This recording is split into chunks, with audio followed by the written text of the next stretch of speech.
The media has failed to cover the events in Waco, Texas, Cancun, Mexico, or most recently in Banff, Alberta, Canada.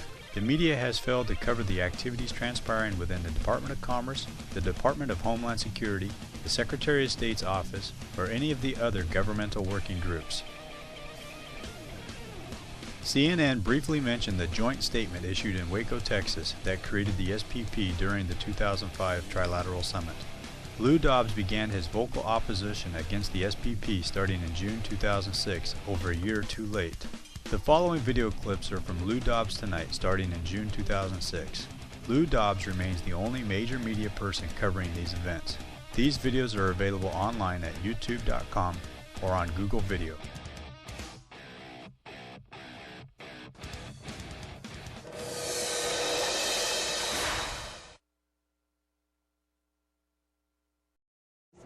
From cities and so forth, they don't know anything about this. Yet it was agreed to by Mexico's President Fox, Canada's Prime Minister Martin, and President Bush in 2005.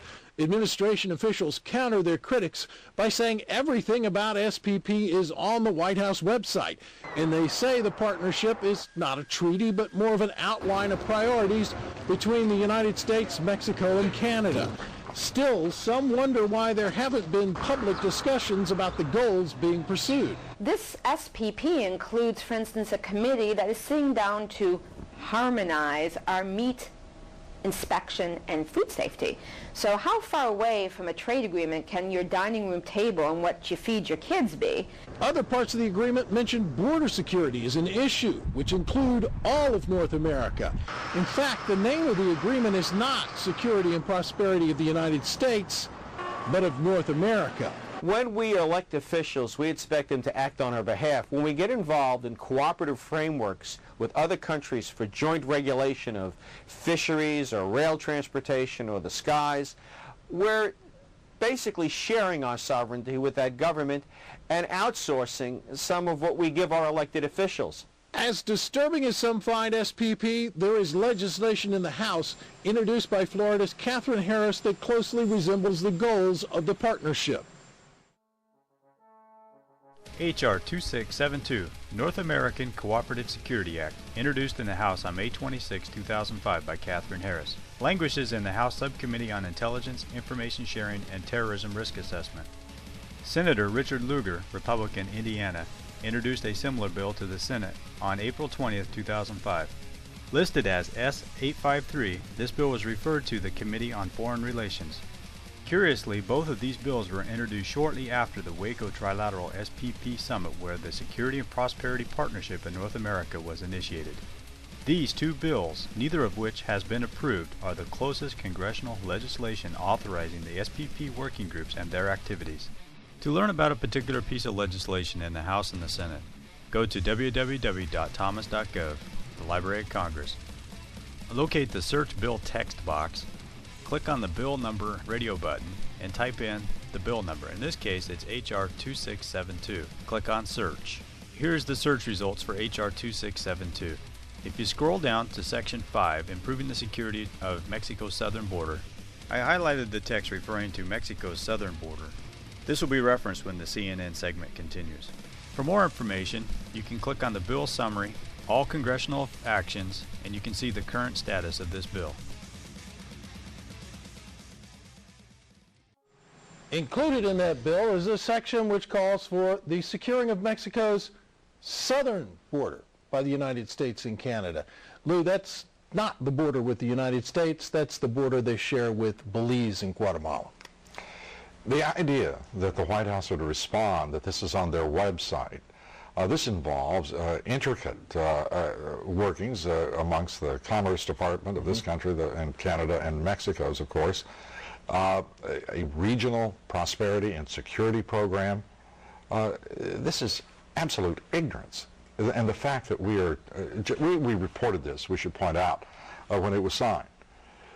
But as we watch this thing progress, these working groups are continuing, they're intensifying. What in the world are these people thinking about?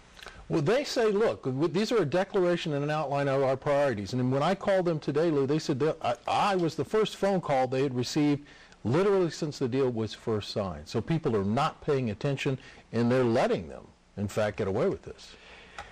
You know, I was asked the other day about whether or not I really thought the American people had the stomach to stand up and stop this nonsense, this direction from a group of elites in absolute contravention of our law, of our Constitution, every national value. And I hope, I pray that I'm right when I said yes. But this is beyond belief. Bill Tucker, thank you very much. On Capitol Hill, testimony calling for Americans to start thinking like citizens of North America and treat the U.S., Mexico, and Canada like one big country. The best way to secure the United States today is not at our two borders with Mexico and Canada, but at the borders of North America as a whole. That's the view in a report called Building a North American Community. It envisions a common border around the U.S., Mexico, and Canada in just 5 years, a border pass for residents of the three countries, and a freer flow of goods and people. Task Force member Robert Pastor. What we hope to accomplish by 2010 is a common external tariff, which will mean that goods can move easily across the border. We want a common security perimeter around all of North America so as to ease the travel of people within North America. Dr. Robert A. Pastor authored the book Toward a North America Community in 2001. He was also vice chair of the CFR's independent task force for the CFR-sponsored report Building a North America Community. This report was issued May 27, 2005, just 3 months after the joint statement issued in Waco, Texas, initiating the Security and Prosperity Partnership of North America. If you would like to view a copy of this report for yourself, go to www.cfr.org. Near the top of the page, click on the By Publication Type, scroll down the left-hand side. Under Books and Reports, click on the Task Force Reports.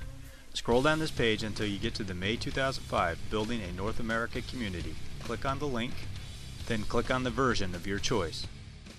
Buried in 49 pages of recommendations from the task force, the brief mention we must maintain respect for each other's sovereignty. But security experts say folding Mexico and Canada into the U.S. is a grave breach of that sovereignty. North American Union that could leave our nation vulnerable on many fronts. Lisa Sylvester reports. Mexican truck drivers may soon haul cargo deep into the heart of the United States. They're currently limited to within 20 miles of the U.S. border.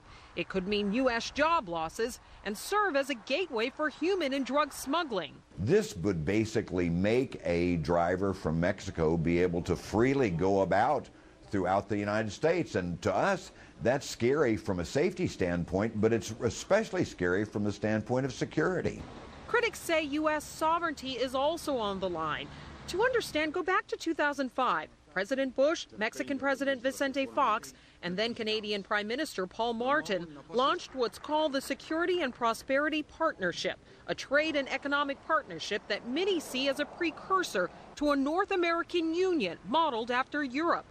There's hardly a major area of public policy where the Bush administration has not, through the SPP working groups, rewritten our administrative law and regulations from being U.S. in nature to being North American in nature. The coalition to block the North American Union wants to defeat a proposed NAFTA superhighway that would stretch from Texas all the way to Canada. Congress has been left largely out of the loop. They never even heard of this. They don't know a thing about it. What's going on? Well, what's going on is a super elite are taking control. Lawmakers who have heard are hell-bent on keeping a North American Union from happening. The interest of hard-working businesses in this country, hard-working workers in this country, and the average citizen in the United States should be placed ahead, in my opinion, of some international global theory that I think would harm the United States and most of its citizenry. President Bush just signed the fence bill saying the borders need to be secured. At the same time, the U.S. Department of Transportation is considering this program to open the borders wide open to Mexican truck drivers and to create a NAFTA superhighway. Even though transportation officials say they would check the licensing and backgrounds of foreign truck drivers, it would be a bureaucratic nightmare to enforce. Luke?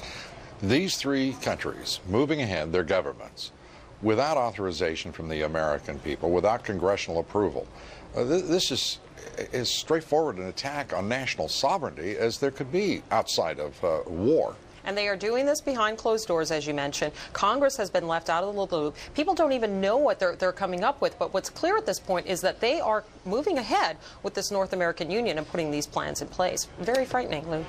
Lisa, thank you very much. Lisa Sylvester.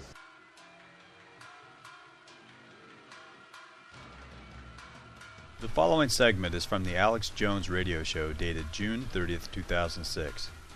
Perspectives from Alex Jones and Bob Dacey regarding the North America Union.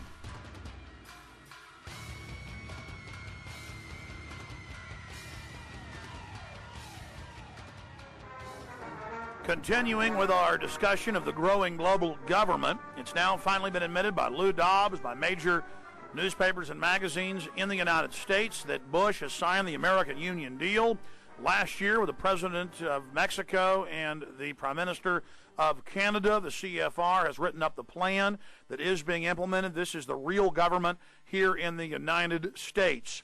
A huge NAFTA highway that will also tax the American people to bring in foreign goods and services.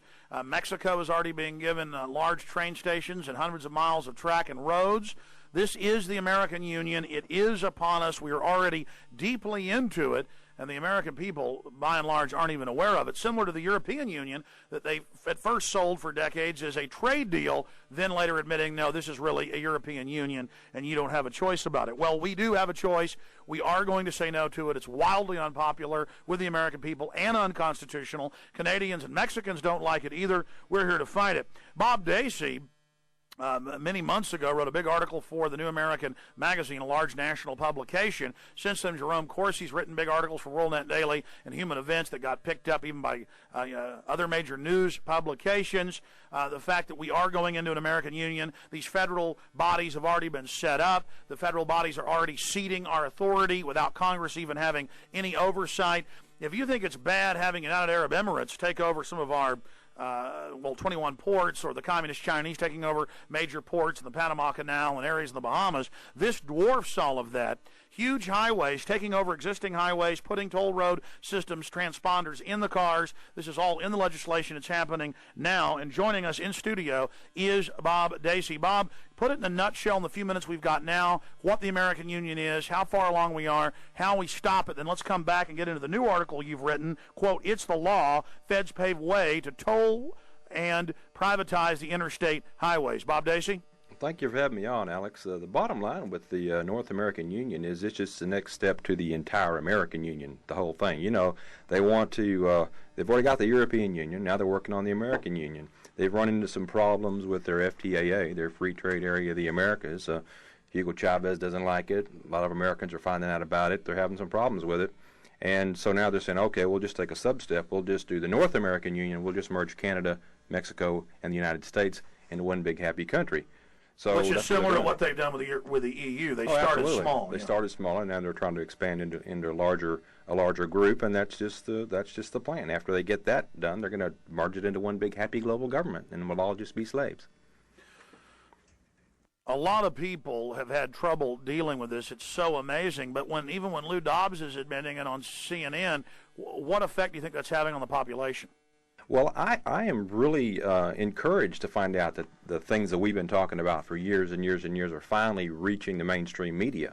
Lou Dobbs has done an excellent job on the border issue, and this Jerome Corsi from Human Events has now apparently woken up to find out that, yes, indeed, they are building this NAFTA superhighway, and they are going to abolish the borders, and it's not a conspiracy theory. It's all documented in federal documents. And the CFR's publication, what was it called, Building a North American Community, headed by Robert Pastor, who is an avowed Marxist.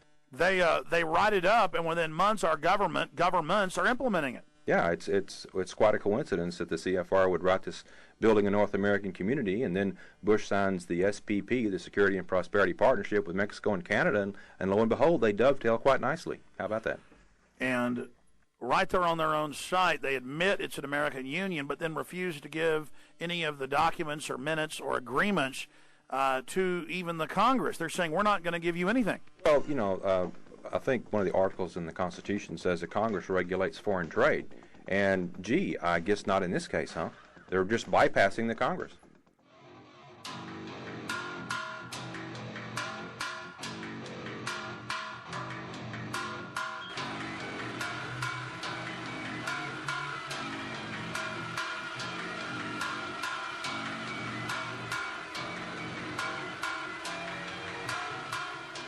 Drop.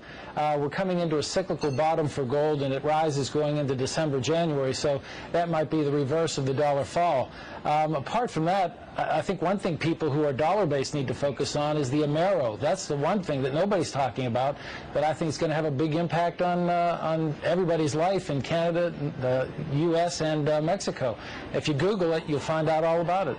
Well, you could tell us a little bit more right now. You always hear it on CNBC. The A.M.E.R.O. is the proposed new currency for the North American community, which is being developed right now between Canada, the U.S., and Mexico to make a borderless community, much like the EU, and the dollar, Canadian dollar, U.S. dollar, and the Mexican peso replaced by the A.M.E.R.O. You really think that will get any leeway? You may want to visit a couple of websites and see how far along it is. The Canadians are pretty upset about it, whereas the Americans, apart from the Texans, are the only people who know anything about it. The rest of the public's really sort of with their head in the sand on this one. Okay, interesting. I mean, we've already got NAFTA, the free trade zone, isn't? I mean, is that working? Is that doing enough? Well, I'll tell you what, it's created a lot of illegal immigrants coming across the border. I don't know. You get the pros and cons on this thing. NAFTA, for some people, is a very good thing. For other people, it's been a disaster. And I think this is one way that the politicians are trying to work themselves out of what potentially could be a disastrous situation going forward.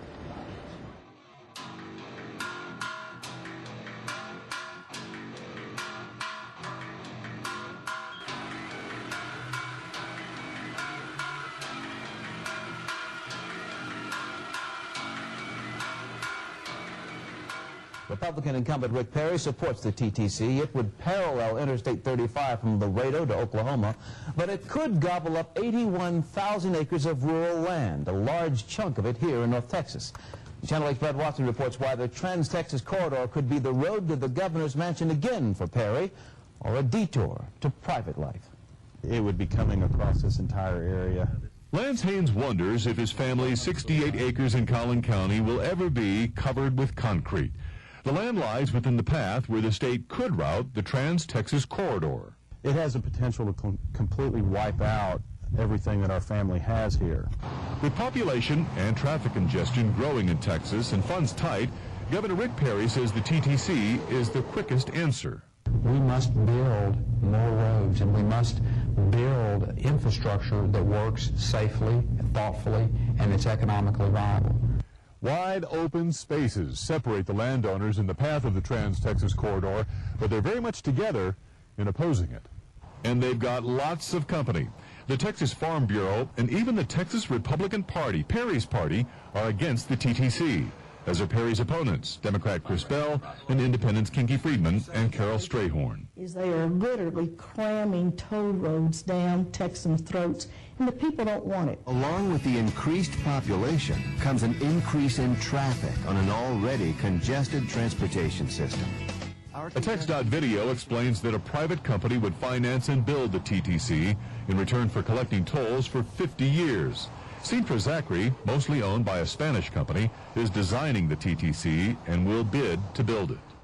To those landowners, I come from a very rural area. But many rural voters, like Haynes, a Republican, deeply disagree. But doing it in a manner that disregards the concerns of local government and citizens, I can't endorse that. Brad Watson, Channel 8 News. One tough grandma taking a tough stance on the proposed Trans-Texas Corridor. Carol Keaton-Strayhorn, an independent candidate for governor, is now calling that massive transportation plan a catastrophe. And our team's Tim Gerber has the details. Tim's live. Well, Ursula, the idea for the Trans-Texas Corridor was born under the administration of Governor Rick Perry, so it should come as no surprise that those who wish to take his seat from him in Austin this fall are now blasting that project. And proud to be standing shoulder to shoulder with Texans who are saying no to the largest land grab in Texas history. Strayhorn's comments well received by the packed crowd at tonight's meeting at East Central High School. The current state comptroller and candidate for governor telling the audience she'd kill the project if elected. As it's being proposed, the Trans-Texas corridor would stretch from the Oklahoma border to the U.S.-Mexico border. The new highway would replace Interstate 35, incorporating separate lanes for passenger vehicles and large trucks. It could also include rail lines for commuters and freight. Much of the superhighway would be tolled, a source of contention for many. Strayhorn says a similar project could be done using billions of dollars in existing bonds and increased funding from the federal government. It is an economic development for a special few. It is mean-spirited and for a special few. And Rick Perry calls it Trans-Texas Corridor. I call it Trans-Texas Catastrophe. And as governor, I'm going to blast it off the bureaucratic books. This type of project, anybody can come up and speak. So it doesn't matter if you're, an elected official. We take everybody's comments. And Strayhorn, not the only one taking aim at this project. Democratic candidate Chris Bell will be in town tomorrow. He'll be holding a news conference in which he plans to discuss corruption and campaign contributions associated with the project. By the way, tonight's meeting so packed it reached capacity. They had to actually close the doors and keep people from coming in. Because of that, TxDOT will hold another meeting at the same location at East Central High School this Thursday for those that couldn't attend tonight. Opponents of the Trans-Texas Corridor are voicing their concerns about that project. The proposed highway would stretch from Mexico to Oklahoma, but not everyone supports it. NBC5's Andrea Burnett has that story. In 36 Texas counties, it was a similar scene, a protest of the Trans-Texas Corridor, a highway that would run from Mexico to Oklahoma. Many people realize that this is a ripoff of Texas citizens, and we're doing our best to stop it. The corridor would be 3 times wider than the average highway, wide enough for cars, trucks, and trains. It would also be used as a route for utility lines. So this is just simply an expression that all Governor Perry is going to get from me is my cup of soil. These protesters say people shouldn't have to give up land that has been in their families for generations. The people are entitled to their land and their homes. But it's not just the land that's an issue. I'm very, very disturbed over roads being taken after they've been paid for by these taxes and become toll roads. Want traffic from Mexico connecting to their long-awaited new road. Really a bad thing. It's really congested up through this area here, and there's a lot of accidents, and it just make it even worse. But that's just what local leaders wanted to see at the state's unveiling of a route for the proposed Trans-Texas Corridor. The state's route would run far east of Dallas to relieve congestion and speed commerce. The best way we can reach those goals is the best way to reach those goals, whether it meets everyone's approval or not.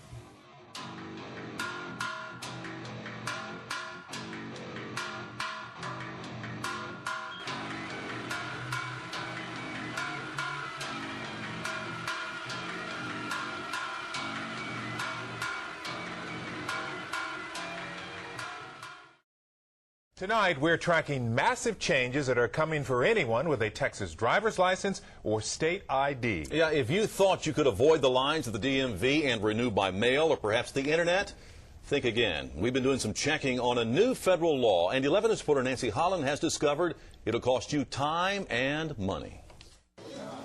24, 25. 5 million people a year get driver's licenses in Texas. 26. But even after a holiday, the line is nothing compared to what people here expect. 27. They expect it around the building. Because beginning in 2008, every driver will have to get a new license. Right now, states have different requirements to get a license. Congress, driven by Homeland Security, passed the Real ID Act. That means Texas will have the same standards as California or New York. Right now, one of these costs $24. One day that may seem like a bargain because even though it's a federal mandate, they didn't send any money. That is up to Texas to figure out. We have anticipated a very rough estimate of $167 million the first year and $101 million every year thereafter. It's not just how much it will cost you, it is also time. In January, DPS will go to the legislature to ask for 500 more people. In the future, we'll have to re-verify all your credentials. So we're anticipating the time will quadruple. Gone, at least temporarily, will be online renewal or even online address change. The standing in line part's going to be difficult, but I think as long as we have security, we can't have enough security. Whether you think it's worth it doesn't really matter. Not only do you need it to drive, you won't be able to get on an airplane without the real ID. Nancy Holland, 11 News.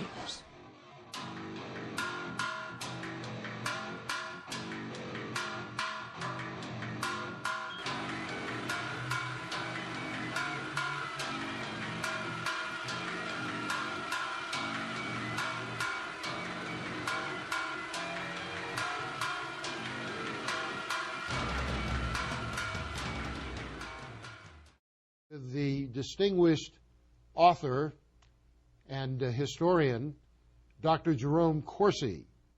Currently, Dr. Corsi is working on a project which is of extraordinary importance to the liberty and independence of the United States of America and to every one of us. Those of us who keep abreast of current events are aware of how the nations of Europe have to a very great degree surrendered their independence to a bureaucracy in Brussels, in Strasbourg, in Luxembourg, under the aegis of something called the European Union. Now, without a vote in Congress, without any hearings, George Bush is guiding our country secretly and silently into a North American Union, which would totally undercut the history of liberty and independence of our country.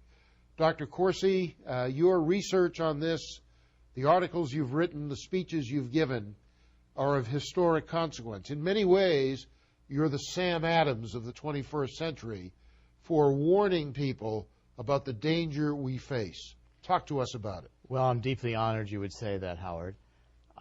The Security and Prosperity Partnership of North America, SPP, is the name that this movement goes under. It began, I came across it really in doing the research for Minutemen, the Battle to Secure America's Borders with Jim Gilchrist, because we could not understand why President Bush would not secure our borders.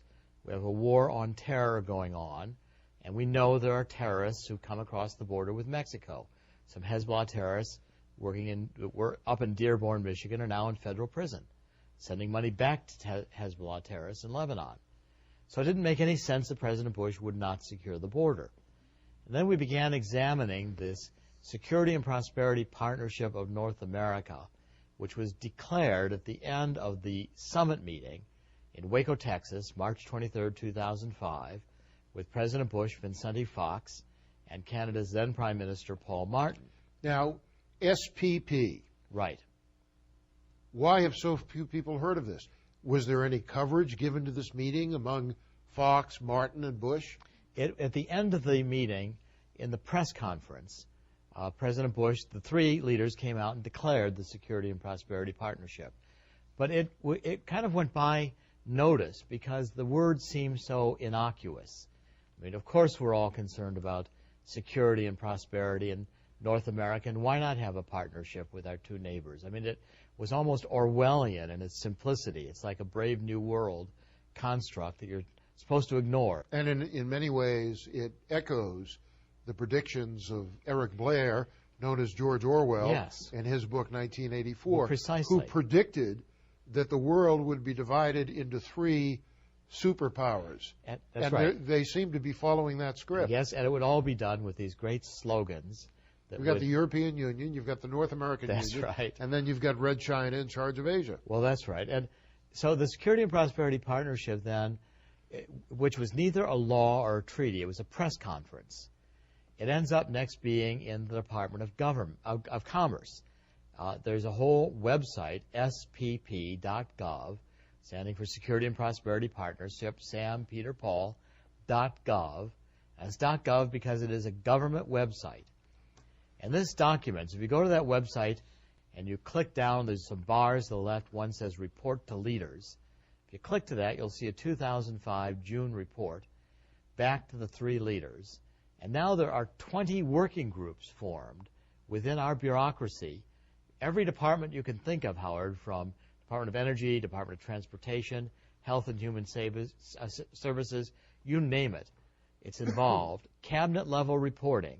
They report to Secretary of State Rice, Secretary Chertoff in Health and Human Services, Secretary Gutierrez in Commerce, and their counterparts in Canada and Mexico in their bureaucracies. You know, the new president of Mexico, Calderon, was supported by the Bush administration. Yes.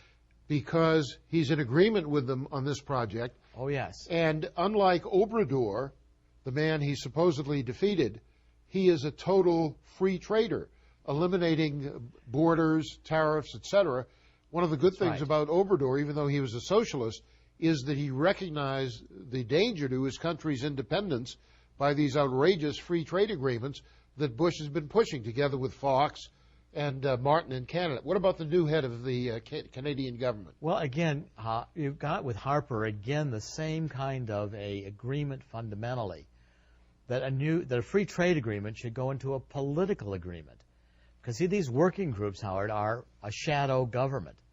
What they are is a reconstitution of our bureaucracy to have the comparable bureaucracies of Mexico and Canada integrated in the process, with the end result that all of our administrative law and regulations are rewritten to harmonize or integrate with Mexico and Canada.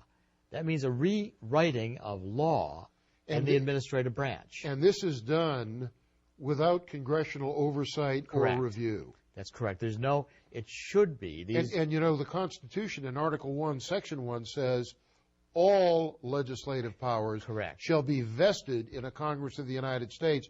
But Congress has abdicated its responsibility and let the executive branch just steal authority, lawmaking authority, to which it is not entitled. Well, that's right. Congress is asleep at the wheel. If you take a look at this report to the leaders, you'll see that there are maybe 40 agreements, memorandum of understanding, other reconstitutions of law described in that report. But yet there's not a single treaty that's been submitted to the Senate for a two-thirds vote. And of course, NAFTA, the North American Free Trade Agreement, was never subjected to a two-thirds vote in the Senate. It was treated as a simple agreement. It was slipped through. It's unconstitutional as it now stands. Well, the whole point of... Same thing with World Trade Organization. Oh, yes. Well, Howard, what's going on is it's all beneath the radar of public scrutiny. It's all designed to be deniable and to be boring and to actually be such that you wouldn't know what's going on unless you really understood what you were reading. Beyond that, our government bureaucrats are saying, in effect, well, you're only an American citizen. We can't tell you about these things. Exactly. We filed a Freedom of Information Act request because most of these documents were not on the websites. I've got about 1,000 pages back now. You just won a big victory getting that. Oh, yes, it was huge. We're going to put them up for the public to read on MinutemanProject.com. I've been writing about them because when you read these documents, there's a fundamental rewriting of our law, and the term United States of America is being replaced by North American. We don't have anymore a U.S. steel policy. We have a North American steel policy. We're going to have a trusted trader, trusted traveler program being introduced in 2007. These bureaus, this shadow government, has agreed that you'll be issued, Mexicans, Canadians, Americans, a biometric trusted traveler card. It'll be like swiping it through a checkout at a credit card in a grocery store. You'll be able to walk anywhere you want to, live anywhere, work anywhere. 30 million more Mexicans want to come here. This is what's happened in Europe, where borders have been eliminated. Erased. Now, we're going to have to take a break, but there's so much we have to talk about. And let me preview what we're going to discuss. We're going to talk about the AMERO, the effort to replace the dollar, so-called, as they replace the currency in Europe with the euro. They're going to have an AMERO. There's a shadow government being created. There is a super NAFTA highway up and down the spine of America, and there are so many other things which you have brilliantly discovered, exposed, and explained to the American people. The tragedy is that the media isn't covering this. Members of Congress, in their ignorance, are denying it's a fact, but it is a fact, and some of them are waking up. Please stay with us, and some of this very important information will be shared with you by Dr. Jerome Corsi. We'll be right back.